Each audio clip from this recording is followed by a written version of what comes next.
Bonjour à toutes et à tous, je vous retrouve pour une nouvelle vidéo. Pour celles et ceux qui découvrent mes diaporamas commentés, je rappelle que vous pouvez retrouver tous les contenus précédents sur LinkedIn, Instagram et YouTube. Ma démarche est personnelle et vise à communiquer d'une manière simple différentes thématiques relevant du droit social et parfois plus particulièrement du droit de la santé au travail. Je vous retrouve donc aujourd'hui pour la deuxième partie du troisième épisode consacré à l'invalidité. Si vous n'avez pas visionné la première partie de cet épisode, je vous invite à le faire afin de bien comprendre ce qu'est l'invalidité et comment elle se met en place. Aujourd'hui, je vais répondre à plusieurs questions pratiques que se posent souvent les salariés, les employeurs et les professionnels de la santé au travail. Le salarié doit-il avertir l'employeur de son classement en invalidité? L'invalidité du salarié a-t-elle une incidence sur son contrat de travail? L'employeur doit-il rédiger un avenant au contrat de travail du salarié lorsque le classement en invalidité entraîne une diminution du temps de travail? Dans quelle situation l'employeur a-t-il l'obligation d'organiser une visite médicale de reprise? Et enfin, dernière question, quelle est la différence entre l'invalidité et l'inaptitude? Commençons par la première question, le salarié doit-il avertir l'employeur de son classement en invalidité? La réponse est négative. Le salarié n'est pas tenu d'informer son employeur de son classement en invalidité, quelle que soit la catégorie d'invalidité. En revanche, le salarié devra informer son employeur de son invalidité s'il souhaite bénéficier du complément de sa pension par la prévoyance de l'entreprise. Cela concerne bien entendu uniquement les salariés travaillant dans une entreprise pour laquelle une prévoyance est mise en place. La deuxième question concerne l'incidence de l'invalidité sur le contrat de travail. Tout d'abord, il faut préciser que par principe, l'invalidité d'un salarié n'a aucune conséquence directe sur son contrat.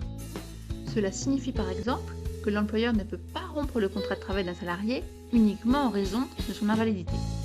Lorsqu'un salarié informe son employeur de son classement en invalidité, l'employeur pourra ou devra, en fonction de la situation, solliciter le médecin du travail afin de s'assurer de la compatibilité entre l'état de santé du salarié et son poste de travail.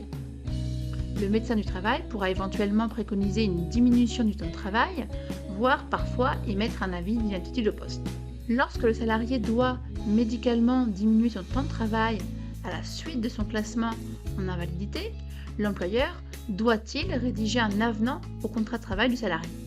Précisons d'abord que juridiquement, le travail à temps partiel doit nécessairement faire l'objet d'un contrat écrit.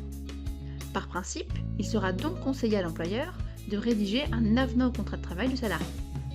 L'employeur peut indiquer dans l'avenant le caractère temporaire de la modification du temps de travail en mentionnant par exemple que le temps de travail du salarié pourra être amené à évoluer en fonction des préconisations du médecin du travail. À quel moment l'employeur a-t-il l'obligation ou la possibilité d'organiser une visite médicale de reprise? Tout d'abord, précisons que lorsque le classement en invalidité intervient alors que le salarié travaille, le contrat de travail suit son cours. L'invalidité n'entraîne aucune obligation particulière pour l'employeur. Ce dernier pourra organiser une visite médicale à sa demande afin de vérifier la compatibilité entre l'état de santé du salarié et son poste de travail, mais cela n'est pas obligatoire. En revanche, lorsque le salarié ne travaille plus, l'employeur peut, dans certaines circonstances, être tenu d'organiser une visite médicale de reprise. Prenons une situation concrète qui viendra illustrer la jurisprudence dans ce domaine.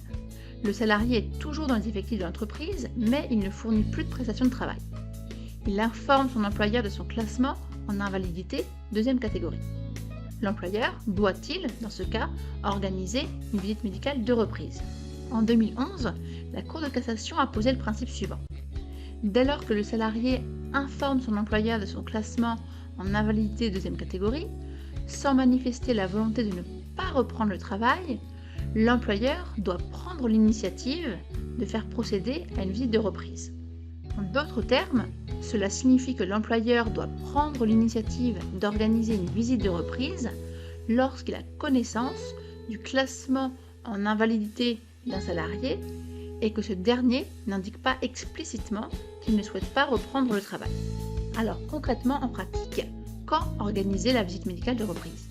Nous pouvons distinguer trois situations. La première et la plus simple, le salarié manifeste clairement à l'employeur sa volonté de reprendre le travail. Dans ce cas, l'employeur doit organiser la visite médicale de reprise.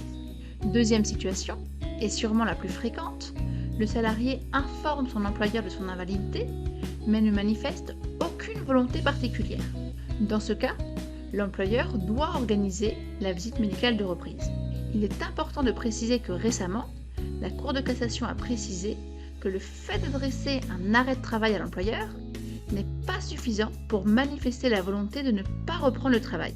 Cela signifie donc que l'employeur doit organiser la visite médicale de reprise, même si le salarié est en arrêt de travail au moment de l'information de l'invalidité, sauf si le salarié manifeste clairement sa volonté de ne pas reprendre le travail, ce qui nous amène à la troisième situation.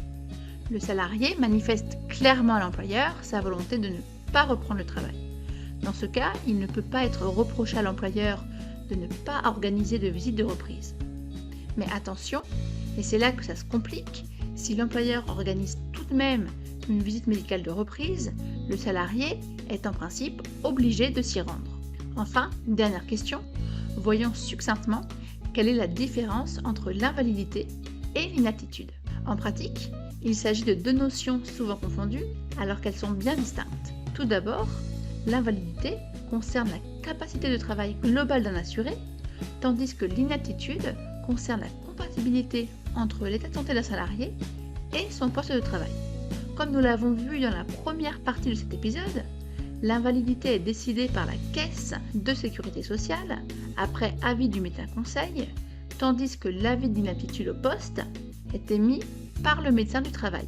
Contrairement aux idées reçues, un salarié en invalidité deuxième catégorie peut continuer d'occuper son poste de travail si le médecin du travail l'estime possible, si besoin avec des aménagements de poste. Cela est également vrai pour un salarié en invalidité troisième catégorie, même si bien sûr en pratique cela est beaucoup plus rare. Ce troisième épisode est terminé, j'espère que les réponses à ces questions vous seront utiles. Si vous avez aimé cet épisode, n'hésitez pas à le diffuser et à le partager. Je rappelle que vous pouvez retrouver ce contenu sur Instagram, YouTube et LinkedIn. Je remercie encore une fois Andy Trottin pour le visuel et le montage de cette présentation et Julien Gentil pour la composition de la musique.